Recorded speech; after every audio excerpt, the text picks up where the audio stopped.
El trío de panelistas será compuesto finalmente por Liliana Acosta Arias, que es CEO de Thinkersoul, filósofa de Human Tech.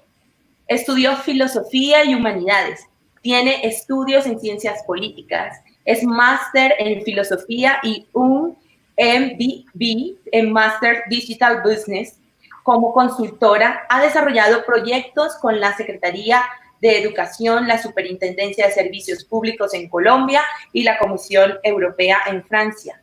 También fue asesora del Ministerio de Educación y directora general de la Asociación para el Progreso de la Dirección en Colombia. Actualmente forma parte del Comité de Expertos de Innovation Center for Collaborative Intelligence. Muchísimas gracias a Liliana por compartir con nosotros. Por supuesto, en la moderación estará nuestra vicerrectora académica, la doctora Marta Castellanos, quien ha liderado y asesorado el diseño y ejecución de importantes proyectos del país que fomentan el desarrollo socioeconómico de la población y su transformación, gracias a la apropiación de las tecnologías de la información y comunicaciones como herramienta de fomento de la calidad de la educación y disminución de brechas en las regiones más rurales y apartadas del país. Marta es economista de la Universidad del Rosario, especialista en evaluación social de proyectos de la Universidad de los Andes, especialista en entornos virtuales de aprendizaje y máster en gerencia de telecomunicaciones en Escocia. Fue directora de Computadores para Educar, coordinadora de Virtual Educa Colombia, gerente del Plan Nacional Decenal de Educación y hoy, orgullosamente, presentamos nuestra vicerrectora académica. Recibimos este panel de expertas que conversarán alrededor del tópico de nuestro foro Educación, Empleabilidad y Tecnología. Bienvenidas. Gracias. Gracias. Bueno, muy buenos días para nuestros panelistas. Gracias, Karine, por nuestra presentación. A todas las personas que nos están acompañando por YouTube, gracias. Sabemos que este es un tema que nos interesa a todos. Y bueno, después de la versión que tuvimos el año pasado sobre el humanismo digital, sí que nos quedaron más preguntas, por supuesto que respuestas, porque este tema del humanismo digital ha venido evolucionando de una forma muy importante. Y sobre todo nos encontramos con un panorama en el cual sabíamos que el humanismo digital se había llegado para quedarse, pero no pensamos en ningún momento que ese gran gigante iba a causar los estragos que está causando en este momento y a tener que hacer una conversión definitiva a lo digital en todos los estamentos de la economía. Todos los sectores hoy por hoy tienen que valerse de las tecnologías para poder trabajar, convivir e inclusive para poder estudiar. Esto nos está generando, digamos, una revolución y qué mejor que desde la academia, qué mejor que desde Ariandina estemos promoviendo este tipo de diálogos. Por eso para nosotros es un honor tener a 3 mujeres con una trayectoria tan importante y unas reflexiones tan valiosas sobre lo que se viene dando en humanismo digital. Quiero empezar contigo, Pilar, para que brevemente nos cuentes ese panorama del humanismo digital, cómo lo has venido trabajando y que nos hables un poco de ese libro que tiene un título bastante desafiante y que llama mucho la atención. Cuéntanos, Pilar, por favor. Perfecto. Bueno, lo primero es un placer que me hayáis invitado, Arandina, para estar en esta magnífica conversación que la tecnología precisamente permite que, aunque sea en remoto, podamos compartir con millones de personas a lo largo de todo el mundo. El humanismo, el ser humano es digital. Es una de las evoluciones que ha tenido que incorporar todos los ámbitos digitales para adaptarse constantemente al mundo.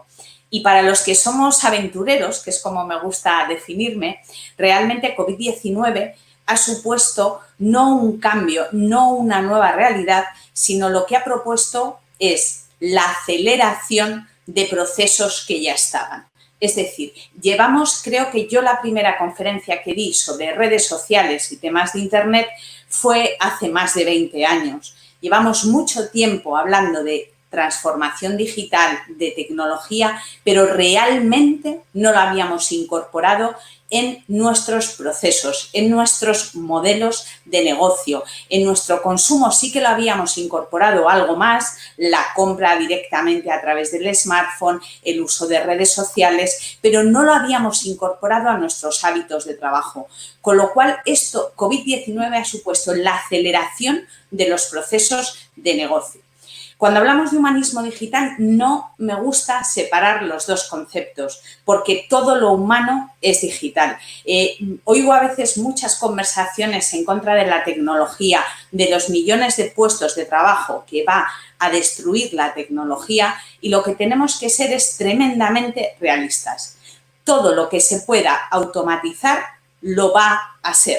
Con lo cual, tenemos un momento muy interesante para crear una propuesta de valor absolutamente diferencial, y esa propuesta de valor en cualquier puesto, sea cualificado o no sea cualificado, de cualquier sector, tiene que ser una propuesta de valor que incorpore las competencias digitales, que incorpore las competencias tecnológicas. Simplemente un ejemplo de lo que ha comentado el rector que me ha parecido muy interesante. En mi escuela de negocios llevo la asignatura de prácticas curriculares. Marzo nos encontramos con más de 400 alumnos que tenían que realizar sus prácticas curriculares.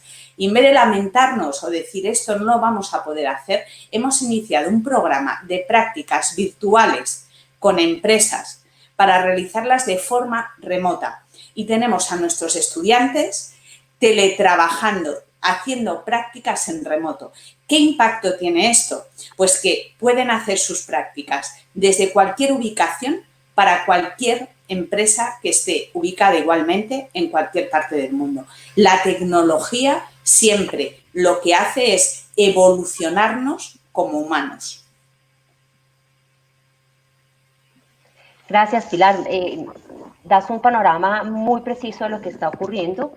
Efectivamente, pensábamos que todos estos reportes del Foro Económico Mundial eran lejanos, ¿no? Que no era cierto que fuera a pasar tan rápido, y llega esta situación y lo que tú dices, bueno, ya el que no esté utilizando estas herramientas, pues simplemente no está ni comunicándose con su familia ni trabajando.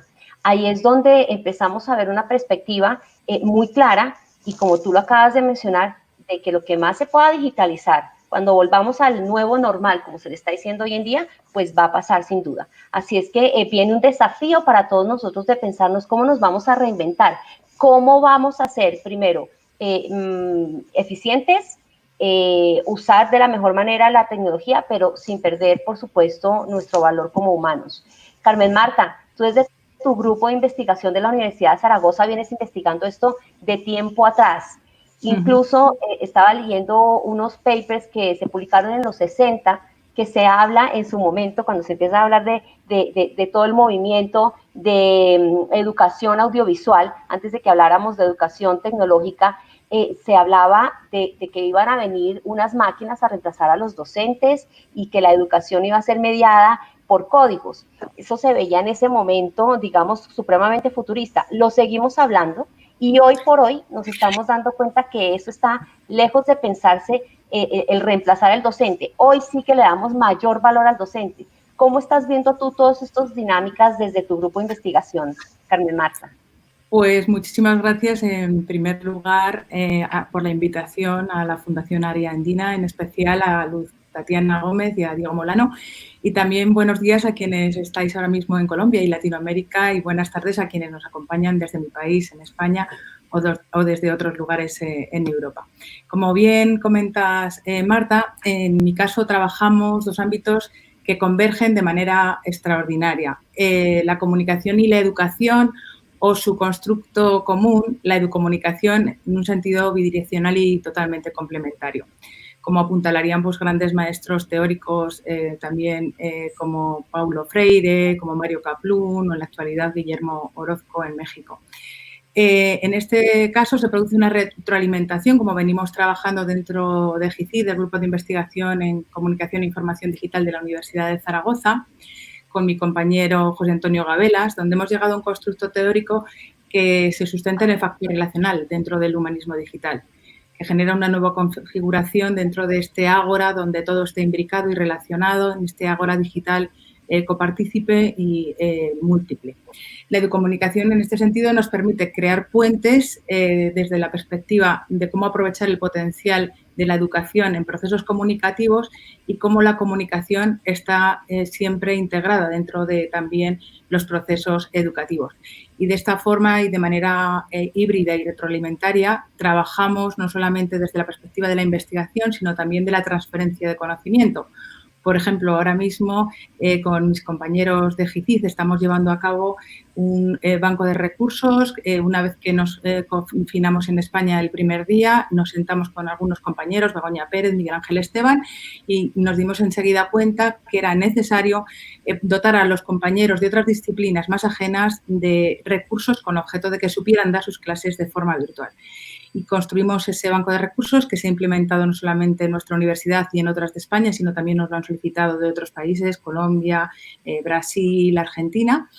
Y también llevamos a cabo un seminario virtual que tiene una gran producción con diferentes líneas que hemos construido, como la compañera comentaba antes, fruto de esta recomposición del COVID-19 que nos ha afectado tanto y también a los investigadores en ciencias sociales y, por supuesto, en comunicación, atendiendo a lo que la Organización Mundial de la Salud ahora mismo está denominando infodemia, que también es una pandemia dentro de las redes y de la que también nos tenemos que hacer cargo los investigadores en comunicación en este caso.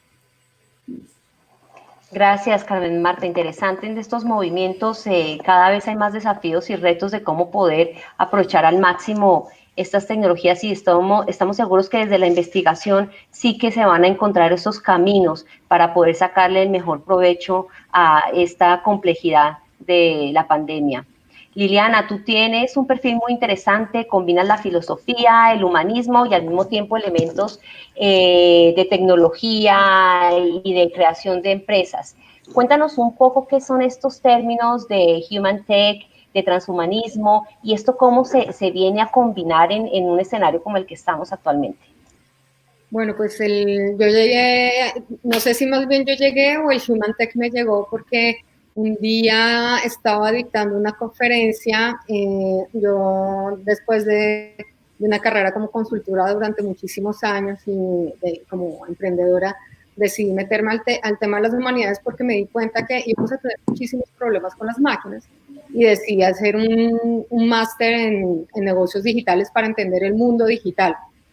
Y entonces algún día un profesor me invitó a dar una conferencia y entonces él me dice, no, es que tú hablas del movimiento Human Tech, tú eres del movimiento Human Tech.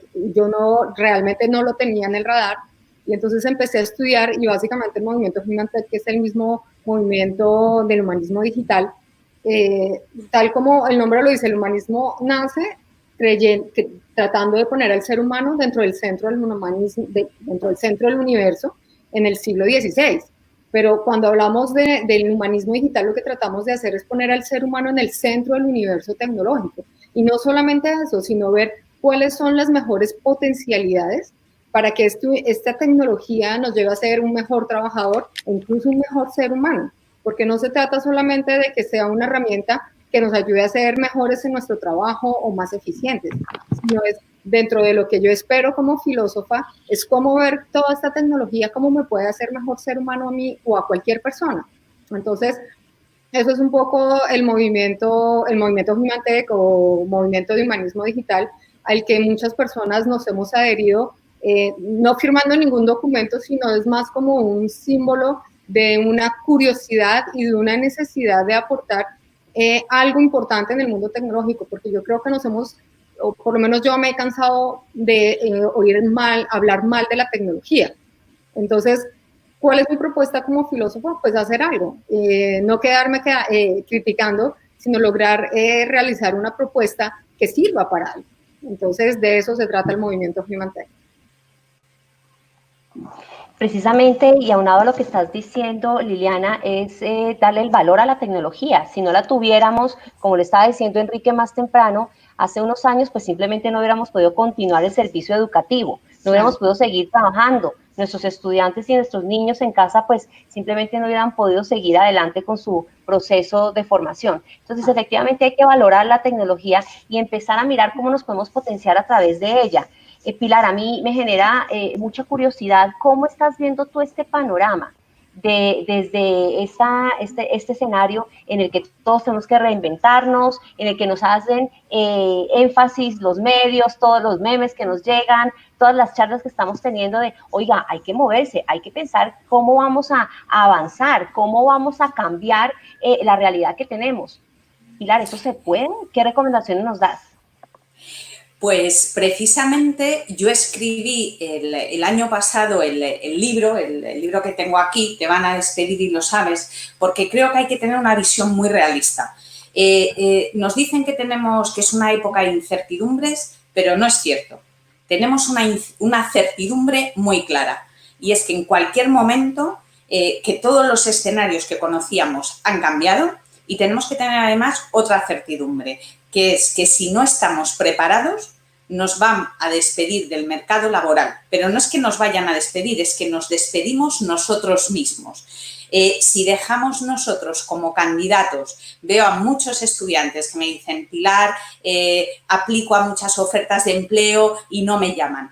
Esto es igual que cuando tú vas a una tienda y ¿por qué no coges un producto? Porque no es atractivo. Con lo cual, tenemos una certidumbre muy clara ahora mismo en el mercado de trabajo, que es que si no entrenamos desde ya mismo una serie de competencias y una serie de conocimientos, vamos a salir despedidos de ese mercado de trabajo o no vamos a poder acceder a ese mercado de trabajo. Yo realmente, ¿por qué escribo un libro con ese título de Te van a despedir, lo sabes? Porque realmente a mí me han despedido 3 veces, además coincidiendo con tres grandes crisis, ¿no? La crisis del 2000 de las .com, la crisis de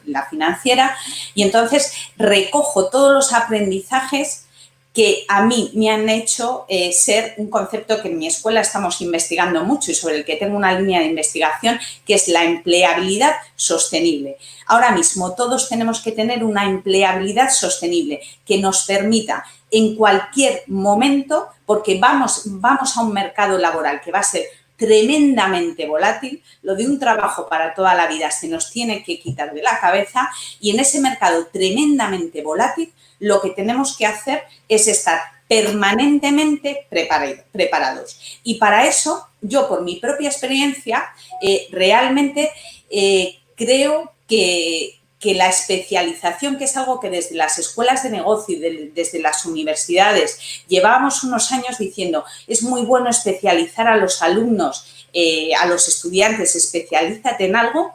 Creo que vamos a otro concepto. Yo, por mi experiencia profesional, yo estudié una carrera que no tiene salidas, que fue filosofía.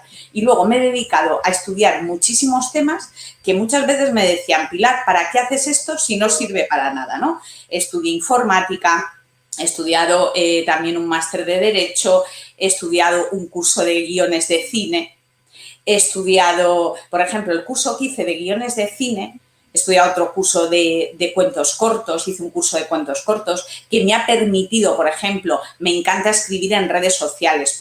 Acabo de publicar esta mañana un artículo en LinkedIn, soy muy, muy activa. ¿Y eso por qué lo puedo hacer? Pues quizás porque hice un curso que en ese momento no me valía para nada. Recomiendo a todas las personas que estén ahora mismo escuchando que el tener conocimientos muy distintos lo que nos permite es que ante este mercado laboral que va a ser tremendamente complejo, lo que nos permite es poder optar a posibilidades, porque si tenemos muchos conocimientos y si constantemente estamos aprendiendo nuevas cosas, puedo optar a muchas más ofertas de trabajo. Es decir, si solo estudio marketing, si solamente estudio economía, estoy restringiendo mucho la oferta a la que me puedo enfocar. Si tengo conocimientos de economía y literatura, por ejemplo, o de física y filosofía, pues puedo abrir y ofrecer una propuesta de valor que realmente sea más diferencial. Pilar, tú mencionas algo que considero fundamental y es ese generar las competencias de pensamiento superior gracias al poder abordar conocimientos de distintas disciplinas. Ya no es que yo sea experto en una cosa, sino que conozca de varios elementos. Eso me permite ser flexible también, no solamente para acceder a un mercado laboral, que me parece muy interesante, sino también para generar esas conexiones que muchas veces no se ven si tengo solamente una rigidez desde una disciplina. Ahí empezamos a trabajar en esas competencias transversales que nos permiten generar un valor agregado a lo que hacemos. Muchas gracias por esa visión. Pilar, Carmen Marta, tú desde la investigación, ¿qué estás viendo? ¿Cómo debemos acomodarnos? Y aquí quiero hacer un contexto a las tres en lo siguiente, que no es ajeno a ustedes, infortunadamente, y es que gracias a esta situación, pues estamos teniendo muchas personas en desempleo, muchas personas que inclusive los negocios y los emprendimientos que estaban desarrollando, pues han cesado en sus actividades precisamente por las restricciones que hay. Eso nos lleva a preguntarnos, bueno, hemos fomentado el emprendimiento, hemos fomentado los empleos formales, pero ante esta situación lo que está pasando nos está generando una crisis importante. Tú desde la investigación y que vienes revisando todas estas tendencias, ¿qué puedes decirnos y cómo están viendo todos estos ejercicios que se están dando, Carmen Marta? Me parece muy interesante y convengo lo que decía Pilar en el sentido de que es muy necesario que las personas cada vez nos adaptemos más de manera polifacética y versátil a las nuevas tendencias del mercado, que sin lugar a dudas pasan por lo digital, teniendo en cuenta la coyuntura actual lamentable. Nos tenemos que acomodar y adaptar a esta nueva circunstancia para poder salir en esas posibilidades que los medios productivos nos permiten a través de lo digital.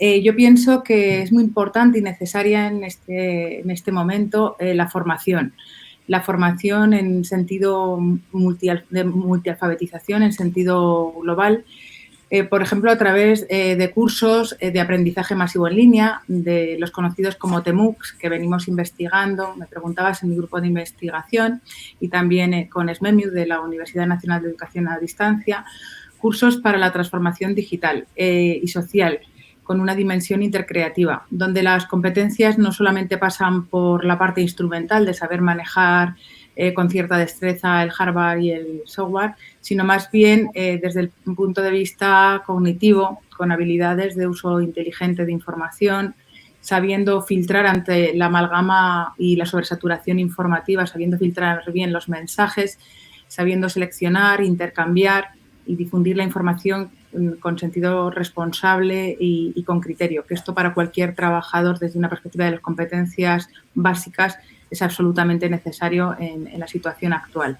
Por otra parte, también el trabajo con las actitudes, desde el punto de vista de lo que ya Humberto Eco nos decía, ¿no? No hay que hablar de tecnofilias ni tecnofobias, ni los apocalípticos ni los integrados, sino más bien desde un movimiento ecuánime y equilibrado donde veamos cómo nos puede servir la tecnología para los diferentes quehaceres dentro de nuestras diferentes disciplinas y profesiones, con un sentido de equilibrio. No todo es beneficioso ni todo es absolutamente negativo, sino que hay que encontrar el respeto, la empatía, el equilibrio y el buen hacer dentro de las herramientas. Y al mismo tiempo también una cuarta dimensión axiológica relacionada con la toma de conciencia de que las tecnologías no son neutrales. Tenemos que desarrollar los valores éticos. Antes hablábamos de la importancia del hombre, del sentido del ser humano, del hombre y de la mujer en el centro de todo este nuevo modelo del humanismo digital, y ahí es importante evitar las conductas negativas y sobre todo sustentar la importancia de los valores, de la ética y de la deontología profesional en cada una de las facetas que llevamos a cabo. Muy interesante tu postura, Carmen Marta, sobre todo darle valor a lo humano, porque como estamos hablando de una obsolescencia tecnológica tan rápida, uno se pregunta, ¿y será que ya me llegó la obsolescencia a mí? ¿Cuál es mi fecha de caducidad? ¿Cuál es la capacidad que tengo de serle útil al mercado laboral? Y como decía Pilar, ¿qué debo hacer para tener ese atractivo en la escogencia de nuestros empleadores y que realmente pongan sus ojos en nosotros? Desde la academia tenemos un reto muy importante y una responsabilidad gigante, y es poder formar esos profesionales que cuentan con toda esa amplitud de disciplinas y de miradas que los permite ser personas absolutamente integrales y al mismo tiempo que sean personas que tengan conocimientos de todo ámbito.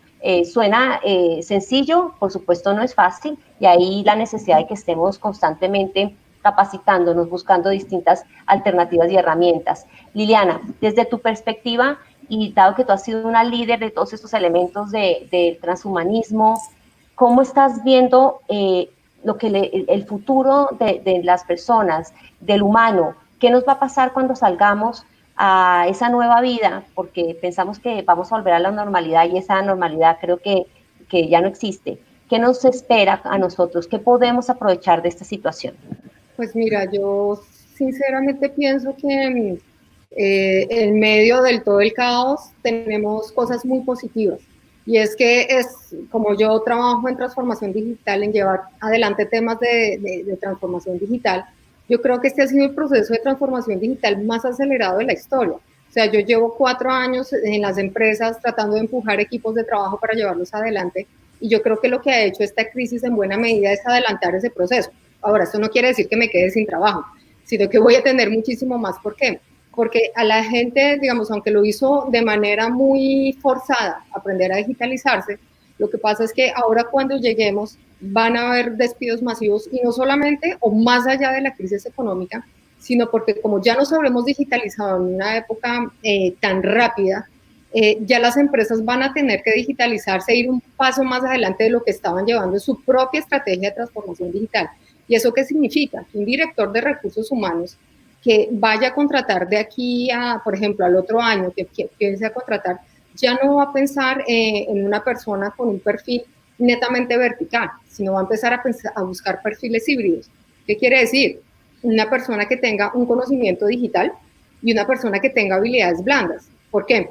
Porque lo digital le va a permitir trabajar en cualquier negocio, pero las habilidades blandas le van a dar la plasticidad mental para trabajar en épocas de incertidumbre como las que vivimos, en épocas de desescalada o de estar encerrados, le va a permitir cambiar constantemente. Y no solamente eso, sino yo creo que nos vienen cosas muchísimo peores de la que estamos viviendo con el cambio climático, de la cual no somos conscientes. Y todos esos cambios que vamos a vivir, solo una persona con un trabajo cognitivo muy alto de habilidades blandas, tipo pensamiento crítico, va a poder empezar a pensar en un futuro, a proponer ideas, a visualizar el futuro, y ya no ser una persona que espera órdenes de sus superiores, sino que empieza a proponer y dar soluciones a los problemas que se nos vienen. Una cosa muy importante es que cada día la tecnología es más compleja. Entonces, entre más compleja es la tecnología, más complejos serán los problemas. Y esos problemas los vamos a resolver nosotros. Los problemas de tecnología no se solucionan con tecnología. Los problemas de tecnología se solucionan con los humanos. Así que esa es nuestra responsabilidad, ir adelante en las estrategias digitales, en las habilidades digitales y en las digitales y en las blandas, porque eso nos va a permitir trabajar no ni siquiera en el futuro, o sea, nos va a permitir ahora. No por nada, el foro de Davos desde el año 2010 está diciendo que una de las habilidades, o sea, en el top 10 de las habilidades que hay que aprender para el trabajo del futuro, era el pensamiento crítico. Hace 10 años estaba en el lugar 7, y desde hace 3 años consecutivos el primero es el pensamiento crítico. Entonces, no sé qué estamos esperando para no trabajar el pensamiento crítico. De acuerdo, Lilia, además que el pensamiento crítico lo tenemos que desarrollar desde la primera infancia y seguirlo cultivando por toda nuestra vida. Y aquí tú has venido hablando desde el transhumanismo, un concepto que me llama mucho la atención y me gustaría que lo pudieras resaltar brevemente, y son esas motivaciones que se están dando para que la gente implante aparatos, chips para mejorar sus capacidades. Explícanos un poco de eso, ¿qué se trata? El transhumanismo es un movimiento que tiene varias etapas, pero el primero, que es el transhumanismo, su palabra dice trans, es que va a través de la humanidad. Entonces tiene varias etapas. Uno, digamos que lo que está trabajando Raymond Kurzweil, el director de ingeniería de Google, es en conectar el cerebro a la nube. Entonces, ¿qué es lo que dicen ellos? Que nosotros seremos mucho más inteligentes porque al estar conectados a la nube tendremos muchísima más capacidad de tener información. Entonces, por ejemplo, para mí como filósofa es contradictorio, porque no es el hecho de tener información que te hace más inteligente, es la capacidad, eso lo dijo Aristóteles, no es la información la que te hace, no son los datos los que te hacen inteligente, es la capacidad que tengas para transformar la información. Por eso necesitamos pensamiento crítico. Ahora, la segunda parte, digamos, del transhumanismo lo que busca es la muerte de la muerte. ¿Y esto qué significa? Empezar a reemplazar partes humanas por partes biomecánicas, los exoesqueletos de Terminator. Entonces, esa es la parte del transhumanismo y esa es la segunda parte. Y la tercera parte se llama el posthumanismo, que es donde el hombre ya habrá sido cambiado completamente por un exoesqueleto y un cuerpo completamente mecánico, y vendrá y será tan parecido a un ser humano que ya será un posthumanista. Tiene sus contradicciones y por eso yo he decidido trabajar este tema, porque creo que desde la filosofía tenemos que empezar a plantear ya un tema de límites, hasta dónde va la humanidad y hasta dónde viene la tecnología con los seres humanos. Muchas gracias, Liliana. Bueno, vamos ya a nuestra última ronda y me parece fundamental que toda la experiencia que ustedes tienen, el conocimiento y sobre todo lo que han venido trabajando en este campo, pues lo podamos materializar en recomendaciones para todas las personas que nos están viendo, pensándose que tenemos un gran público de estudiantes, docentes, académicos y al mismo tiempo de empresarios, personas expertas en tecnología, filósofos, humanistas que quieren un poco pues saber sus recomendaciones frente a este humanismo digital, cómo lo vamos a vivir y sobre todo qué podemos aprovechar. Entonces me gustaría que cada una de ustedes nos dieran al menos dos fórmulas, dos recomendaciones, dos tips con los cuales nosotros podamos salir de este foro con llaves importantes para seguirnos fortaleciendo. Pilar, por favor. Perfecto. Yo más que dos, si me permites, voy a hacer 4, pero intentaré ser breve. Todas las que quieras, por favor. Gracias, Pilar. Gracias. El primero, todas las personas, los estudiantes están formándose, pero la capacidad de aprendizaje constante la tenemos que incorporar todo. Pero, ojo, cuidado con formarse. Formarse no es solamente adquirir conocimientos para acumularnos en nuestro currículum. No. Formarse, a mí me gusta la palabra transformación. La formación nos tiene que llevar a la transformación, a ir más allá. ¿Para qué quiero formarme? Para dedicarme, para ser más empleable, para tener esta empleabilidad sostenible. No debemos olvidarlo, porque muchas veces nos formamos en cosas que no nos apasionan, no nos interesan y desde luego que eso no va a transformarnos y necesitamos transformarnos. Esa es la primera. La segunda, ser polímata. Es un concepto, todo el mundo recuerda a Leonardo da Vinci. Leonardo da Vinci tenía era arquitecto, ingeniero, filósofo, botánico, tenía conocimientos de anatomía. Todos esos conocimientos. Creo que viene una nueva época en la que todos los saberes van a primar más que una especialización muy concreta.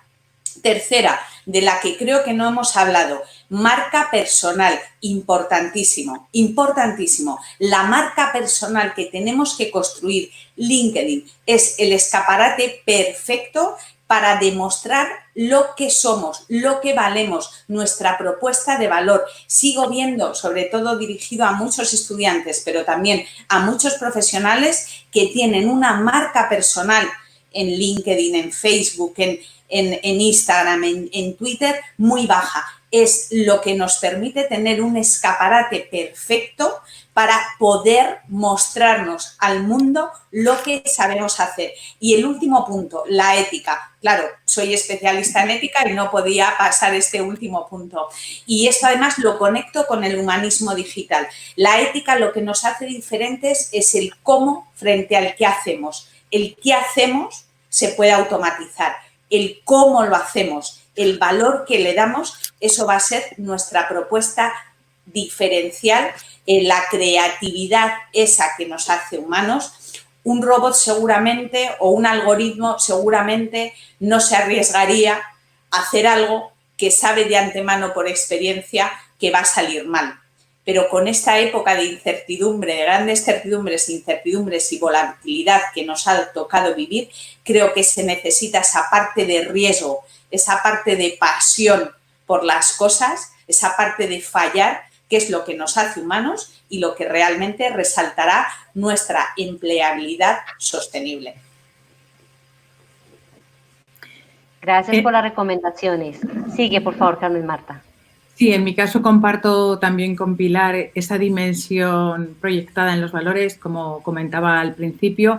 También como periodista que soy, como doctora en comunicación, me gustaría también afincar el pensamiento crítico, la importancia del empoderamiento ciudadano, que cada persona sepa que aquello que estamos digiriendo, los mensajes que diariamente tenemos ante nuestros ojos, muchas veces sabemos que son fake news, hay muchísima infopolución y, por tanto, tenemos que saber cribar, filtrar aquello que es verdad de aquello que no lo es. Y eso para cualquier persona que ahora mismo está estudiando, para cualquier aprendiz, es absolutamente necesario para llegar a ese pensamiento crítico y activo y también creativo. Otro aspecto también importante es la consideración del respeto, de la empatía, de la transferencia social relacionada con la vocación, aquello para lo que hemos nacido, decía Gardner, las inteligencias múltiples, pues sacar el máximo provecho de cada una y de cada uno de nosotros hacia aquello que se nos da bien, pero hacerlo también convergente con aquellas otras dimensiones que tienen los otros y que gracias a este mecanismo de factor relacional, de forma procomún, podemos co-crear pues, a través de las redes o se puede implementar de forma copartícipe y de forma global.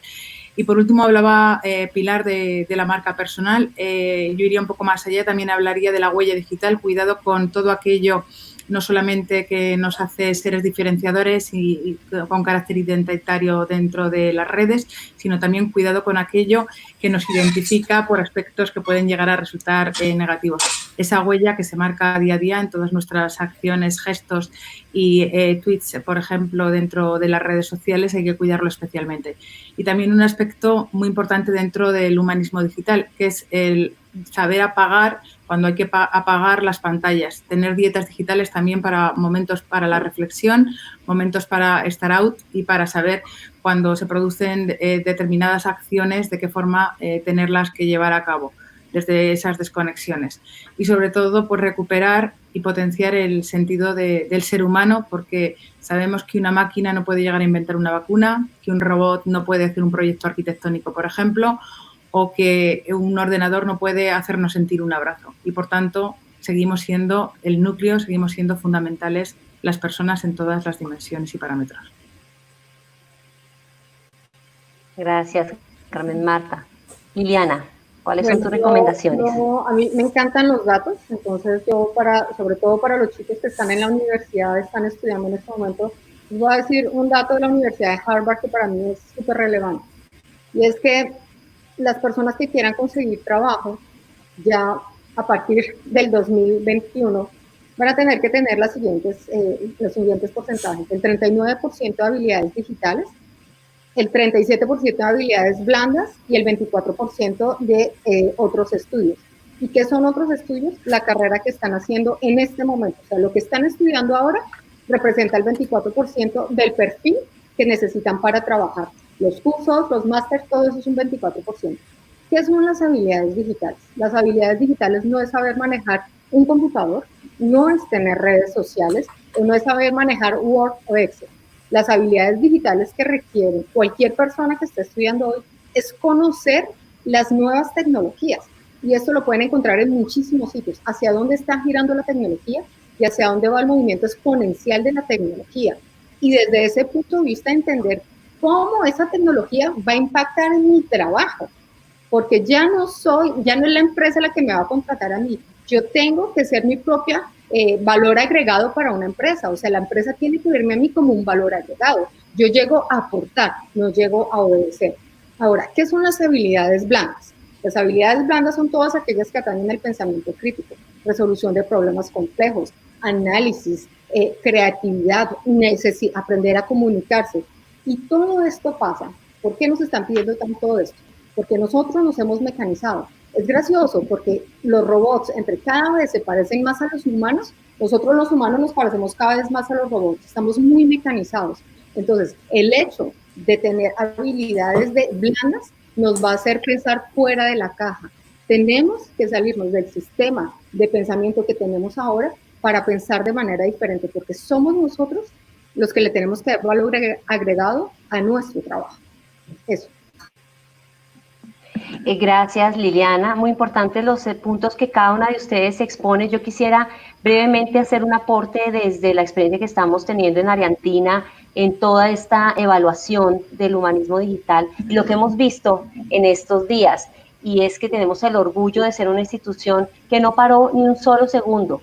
Nos despertamos en presencial, nos dormimos en presencial y al otro día nos levantamos en remoto. Así fue el transcurso, fue inmediato, en un abrir y cerrar de ojos.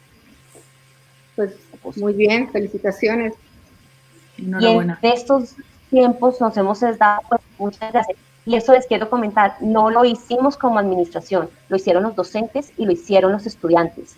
Y yo con esto les quiero contar que uno de los recursos más valiosos que hemos encontrado en estos días, porque cuando uno habla de humanismo digital, empieza a buscar a los expertos, empieza a mirar qué se está hablando en los distintos textos, en los diferentes papers, en los journals, y hay algo que uno ve tangencialmente, pero sí que lo estamos viviendo en Ariandina, y es materia de investigación para nuestro observatorio.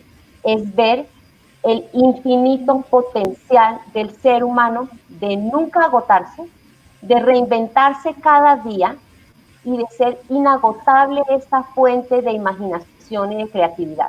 ¿Cómo hicieron los docentes para pasar de esa modalidad presencial al otro día remoto? Eso es algo que si bien de años atrás ya nosotros veníamos fomentando que los docentes, al menos el 20% de su práctica la empezaran a trabajar con elementos tecnológicos, pues una cosa es el 20% y otro es el 100%. Ellos, gracias a su imaginación, gracias a la motivación de transformar a sus estudiantes, lo lograron hacer. ¿Cómo hicieron los estudiantes para tener que tener sus clases a través de estas tecnologías y empezar a relacionarse por estos medios? Gracias a su infinita capacidad de renovarse cada día. Entonces quiero resaltar que en estos días, si hablamos de humanismo digital, estamos teniendo la mejor muestra en las universidades, en los colegios, en los jardines infantiles.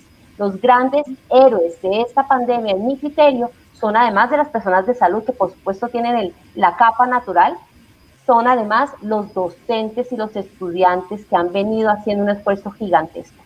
Otro punto que quisiera resaltar es que ya lo está diciendo Dafoe y Salvatierre en un paper que sacaron de la Universidad de Cornell hace poco, hablando de si realmente la inteligencia artificial nos va a reemplazar, y ellos están mencionando que sin duda que hay muchos puestos de trabajo que no van a existir, pero ellos resaltan algo que tanto Pilar como Carmen Marta y Liliana han venido diciendo, y es la posibilidad de estar siempre pensando en nuevas soluciones, estar siempre con puertas cerradas, pero siempre el humano busca como el agua, la salida por algún lado y además ir disfrutando ese proceso.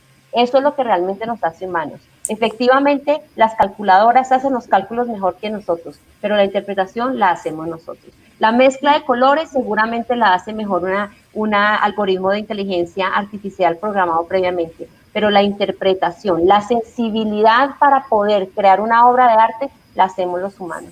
Entonces, es valiosísimo los puntos que ustedes están resaltando, lo quiero agradecer y quiero además resaltar algo muy valioso que mencionaban cada uno de ustedes, y es la posibilidad de aprovechar esta pandemia, aprovechar esta situación para seguirnos fortaleciendo desde el pensamiento crítico, desde el seguir estudiando, desde seguir formándonos, no perder el tiempo en angustias de qué va a pasar, del miedo que tenemos como humanos ante lo desconocido, más bien aprovechar esa incertidumbre para a partir de ella potenciarnos como humanos.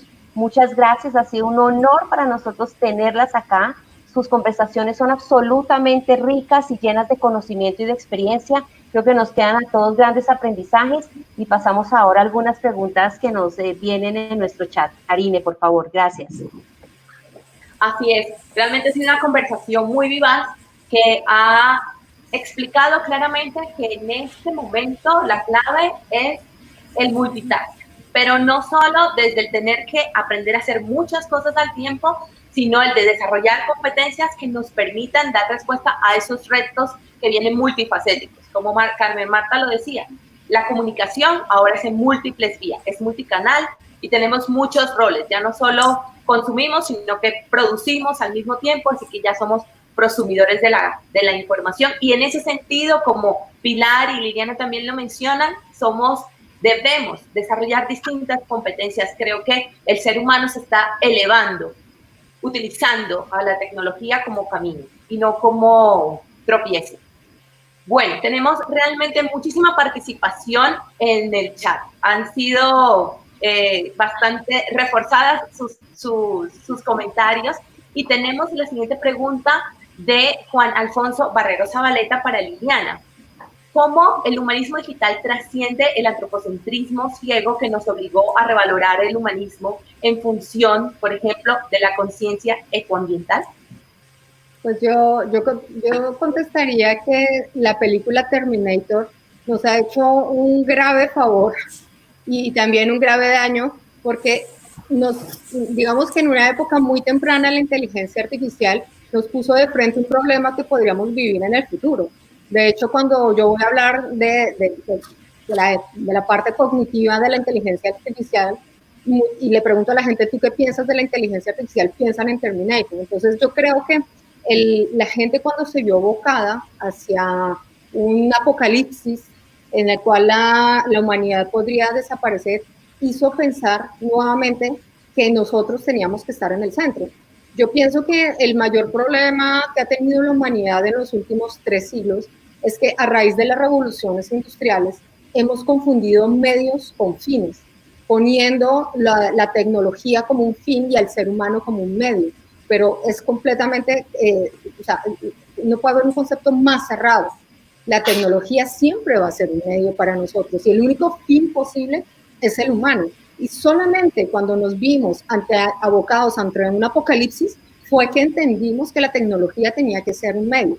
Y solamente cuando nos vimos con problemas de privacidad es que empezamos a pensar en la privacidad. Solamente cuando tuvimos el problema del teletrabajo es que estamos pensando en cómo realizar el teletrabajo. Entonces yo creo que son todo este tipo de situaciones las que han llevado al ser humano a un extremo en el cual entienda que el único fin posible en el mundo es su propia existencia y su propia realización y que la tecnología no puede ser más allá de un medio.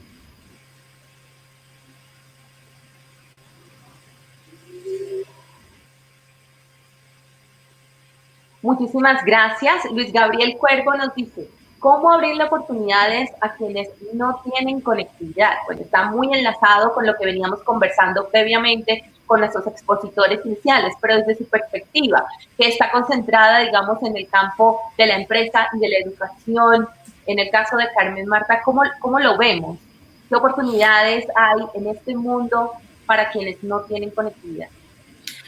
Pues hay una brecha importante que desde los diferentes gobiernos se intenta atender, al menos desde, por ejemplo, en mi comunidad autónoma, en Aragón, dotando de tablets, de ordenadores portátiles, a aquellos escolares que no disponían de esta posibilidad.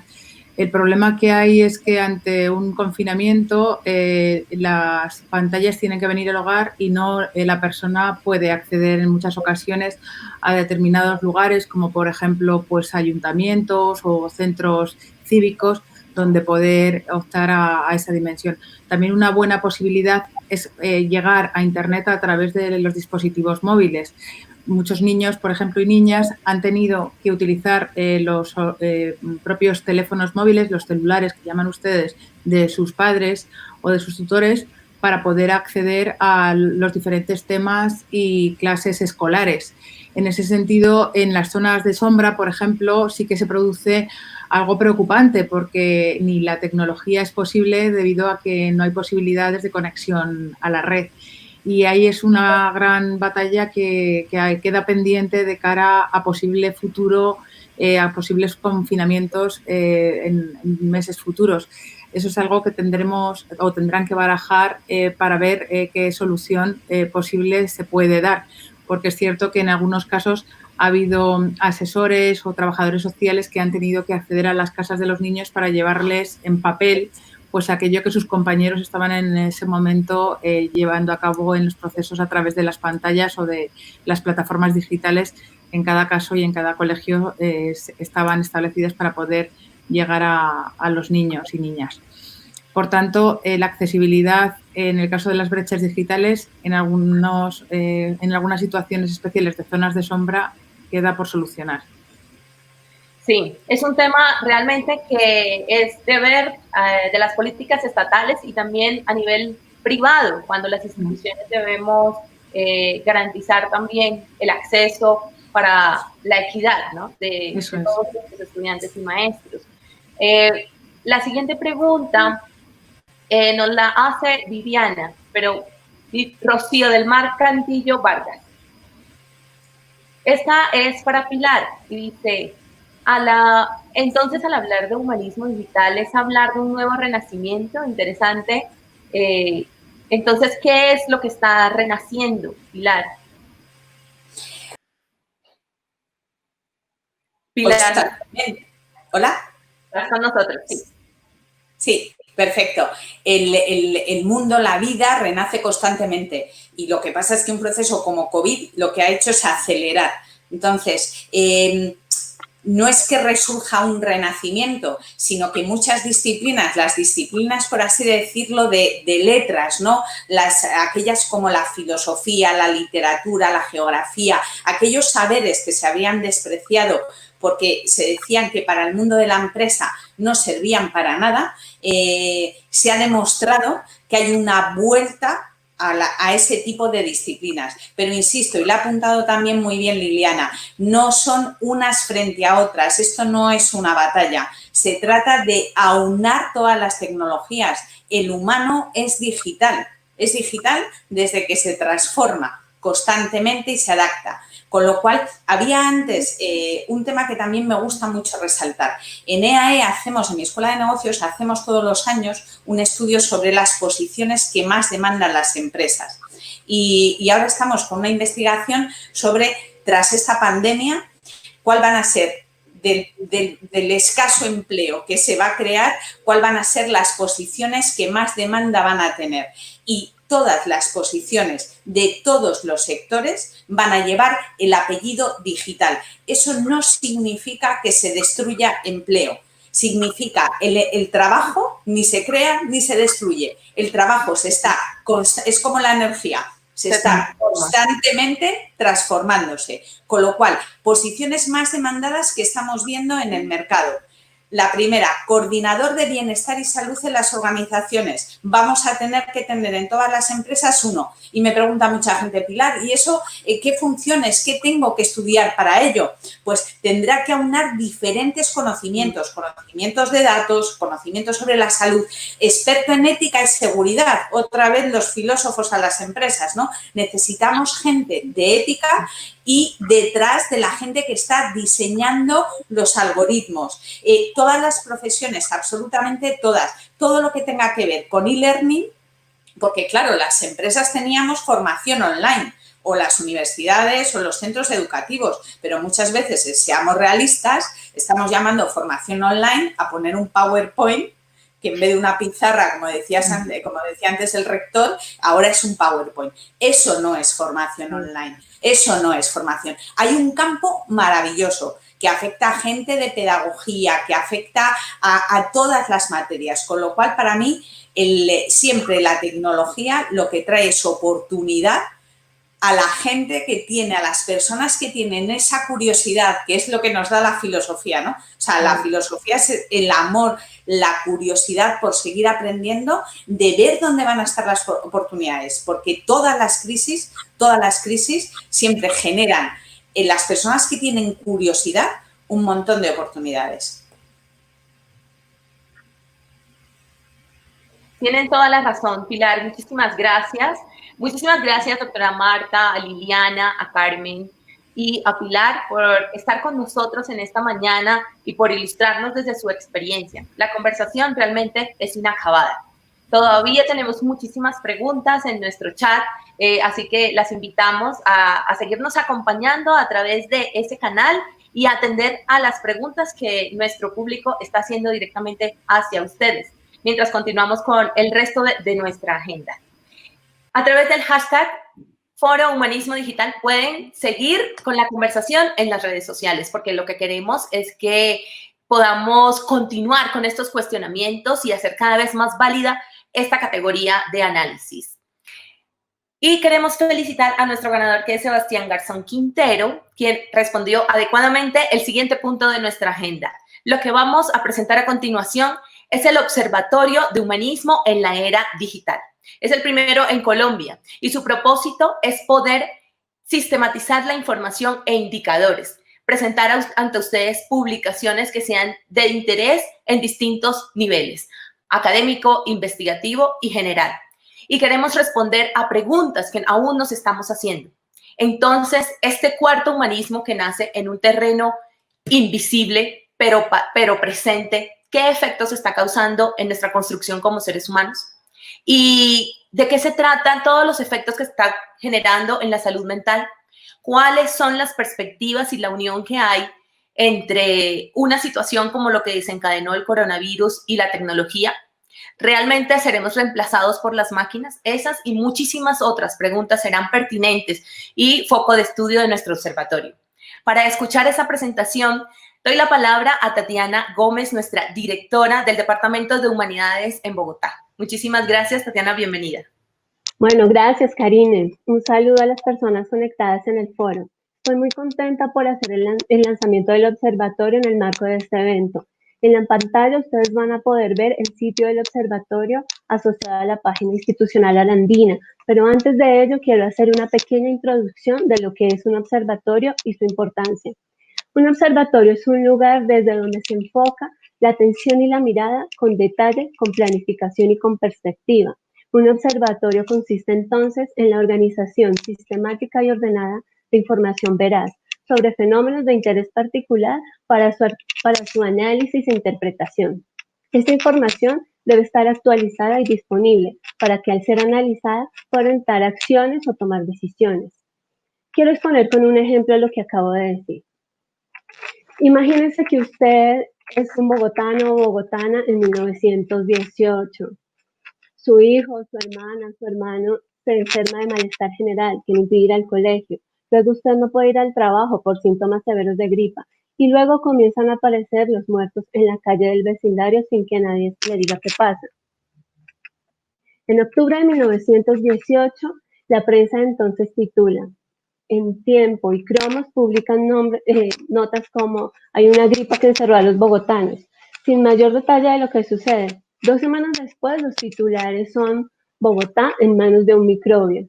Y en cuestión de 2 o 3 semanas, sin información oficial, la capital se paralizó. Las emisoras cerraron, la prensa dejó de publicar por un tiempo. Y en medio de todo esto está usted y su familia, encerrados sin saber qué hacer, de pronto con miedo, sin escasa información, sin saber realmente lo que sucede allá afuera. ¿Qué haría mientras tanto en ese encierro?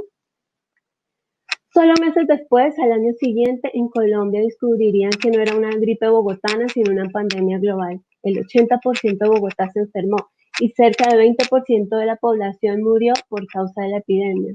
Pero pudieron ser muchos más que no quedaron en los registros de ese entonces, que eran limitados. Como consecuencia de la pandemia de 1918 y en los años siguientes se cambió todo el orden de la ciudad. Se emitieron las primeras regulaciones de salud y de higiene. Se reestructuró todo el sistema de salud. Y se borraron del mapa varios barrios completos. Por esto también cambiaron los sistemas de productividad y de transporte.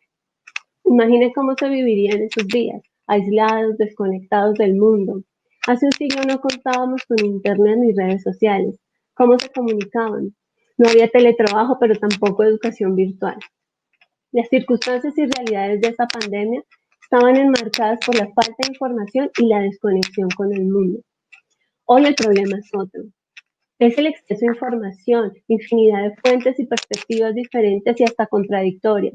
En un mundo que está interconectado, atravesado por la tecnología digital, la condición humana es diferente, haciendo que problemas similares, a pesar del proceso histórico, tengan cosas muy diferentes. Ahora en nuestra época, ¿qué cambios tendrá la pospandemia? ¿Qué transformaciones se generarán en la salud, en la educación? ¿Qué cambios tendrá el orden social, el trabajo, la ciudad, el país, el mundo en general? ¿Cómo nos afectará a cada uno todo esto? Más allá del contexto de esta coyuntura que estamos viviendo, estos y otros interrogantes Han sido insumos que desde hace un tiempo ha orientado el quehacer de la Academia en Área Andina y son los elementos que justifican la necesidad de un observatorio en humanismo en la era digital, con dos objetivos fundamentales. Uno, analizar las tendencias del pensamiento actual y dos, promover la producción y divulgación de contenidos significativos en torno a nuestra vida social, económica y personal en la era digital. Toda esta información ustedes la pueden encontrar en nuestro sitio web asociado a la página central de Área Andina. Para Área Andina, esta investigación en humanismo digital se fundamenta en el estudio de los cambios, las tendencias y las transformaciones del humanismo y la humanización, en especial en nuestra comunidad área andina, en armonía con nuestro sello transformador. Como institución contamos con una línea de investigación que se encarga de analizar y describir este humanismo con sus impactos e implicaciones, para consolidar procesos académicos, porque cuando mantenemos el diálogo con comunidades dispuestas a colaborar, pues fomentamos el trabajo interdisciplinar y difundimos para todos y todas el conocimiento científico. Los grupos de investigación que pertenecen a este observatorio hacen parte de las facultades de Ciencias Sociales y Humanas y de Ingeniería, contando así con una amplia visión del trabajo interdisciplinar. Por ser una tendencia mundial, el Observatorio de Humanismo Digital se encarga de rastrear los avances y las trayectorias cuantitativas y cualitativas, por un lado los referentes epistemológicos humanistas del mundo, para entender sus dinámicas y comprender la influencia de las tecnologías en la vida, sobre todo la académica, pero también construir nuevas ciudadanías y nuevos horizontes científicos. Por otro lado, nuestros indicadores cuantitativos, que lo validamos con la Dirección Nacional de Investigación, tienen que ver, con un lado, con la conectividad. Nos interesa medir indicadores como el porcentaje de hogares con cobertura de banda ancha, con cobertura 4G, entre otros. En personas nos interesa medir, por ejemplo, el porcentaje de personas con competencias digitales o el porcentaje en empleo de especialistas con competencias en tecnología de la información y la comunicación. También el empleo de mujeres en ese campo. También integración de la tecnología digital, todo lo que tiene que ver con las empresas en ese campo y su información tecnológica. Todo eso lo encuentran en el link de Cienciometría. Acabo de perder el audio, me disculpan un segundo.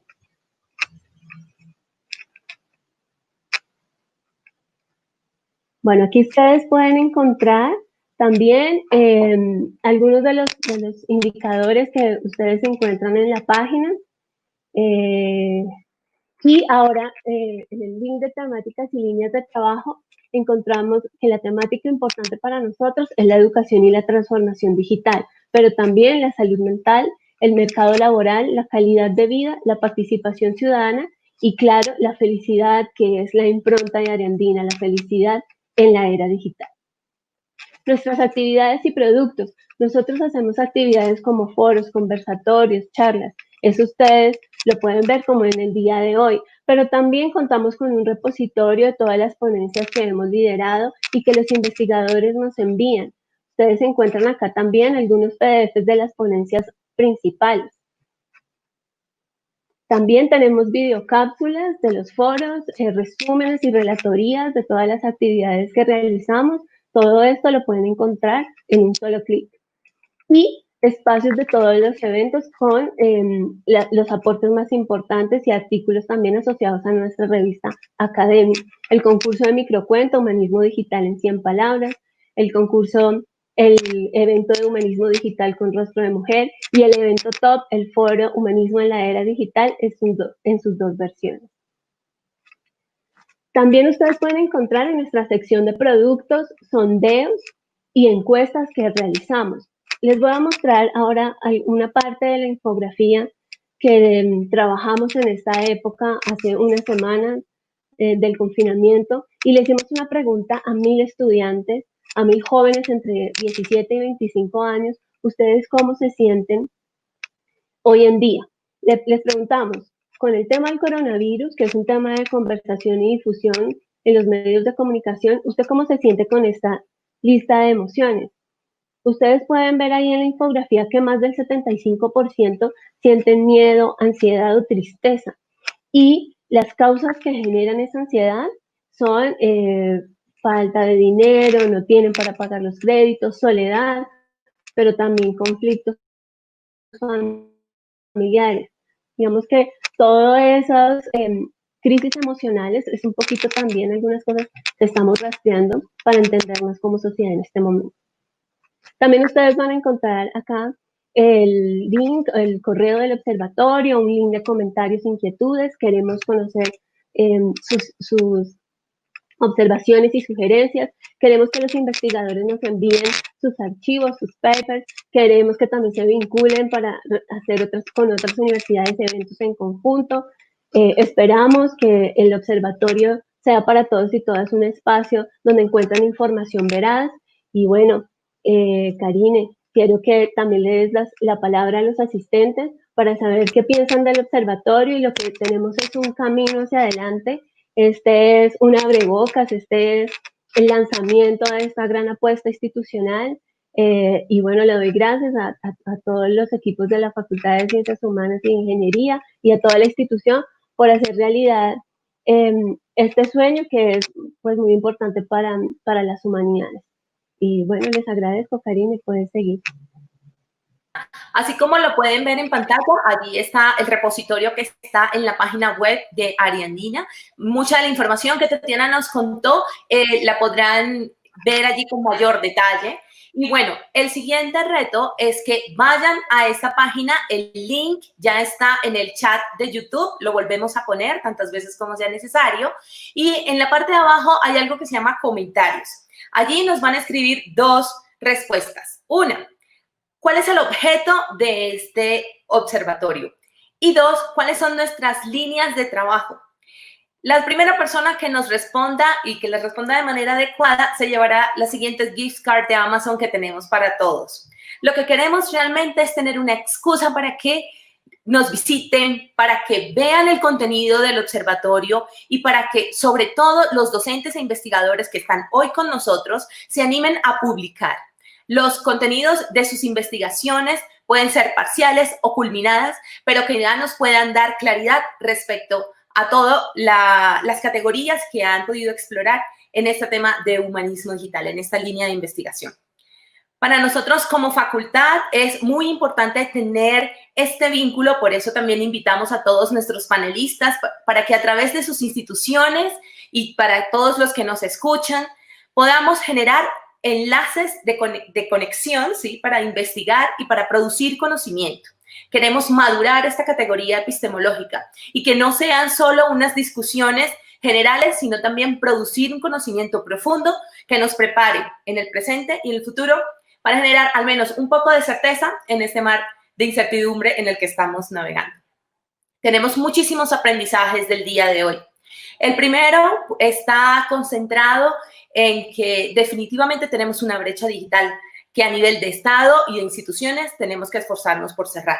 Pero no solo tener acceso, como si fuéramos nativos digitales, sino también poder utilizar las tecnologías como unas herramientas de formación para que no sea como una ola que se nos viene y que nos deja a la deriva, sino que realmente podamos pilotear toda esta gran energía y generar desarrollo para nosotros y para las naciones.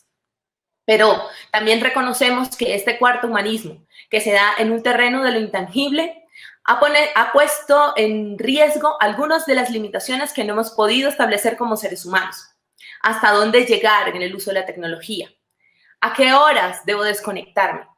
¿En qué momento debo dejar de leer las redes sociales o de postear allí y tal vez refugiarme en un libro? No olvidar la importancia de las emociones y de, por ejemplo, el arte.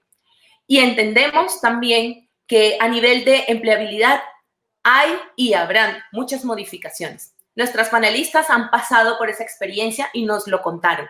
Y nos dijeron, es necesario que nos preparemos para los retos que tenemos en el presente, pero también los que sucederán, porque nos pedirán muchísimas competencias y debemos estar listos para cada una de ellas.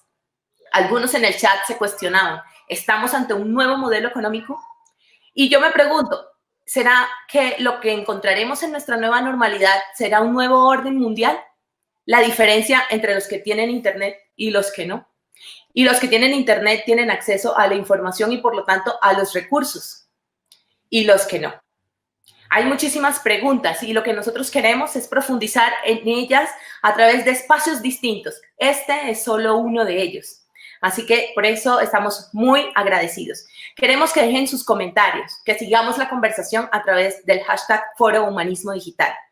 Y en nombre de la Facultad de Ciencias Sociales y Humanas, de los departamentos de Humanidades, queremos dar unas infinitas gracias a todos nuestros panelistas, a nuestro Consejo Superior, a nuestro Rector Nacional, nuestra Vicerrectora Académica, al equipo de la Dirección Nacional de Investigaciones y, por supuesto, a todo el equipo de Comunicaciones Ariandinas que hace esto posible, que Ariandinas no se detenga por fronteras físicas, que podamos llegar hasta el lugar en el que usted está con nuestras reflexiones.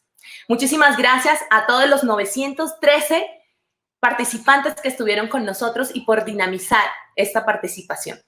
Nos veremos en una próxima versión del foro.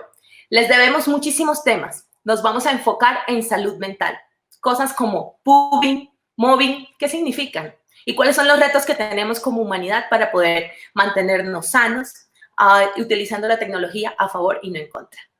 Nos quedan muchas preguntas por resolver. Esperamos poder cumplir con sus expectativas y que este haya sido un espacio muy valioso para todos como lo ha sido para nosotros. Muchísimas gracias y nos veremos en una próxima oportunidad. Conéctense al observatorio. Gracias.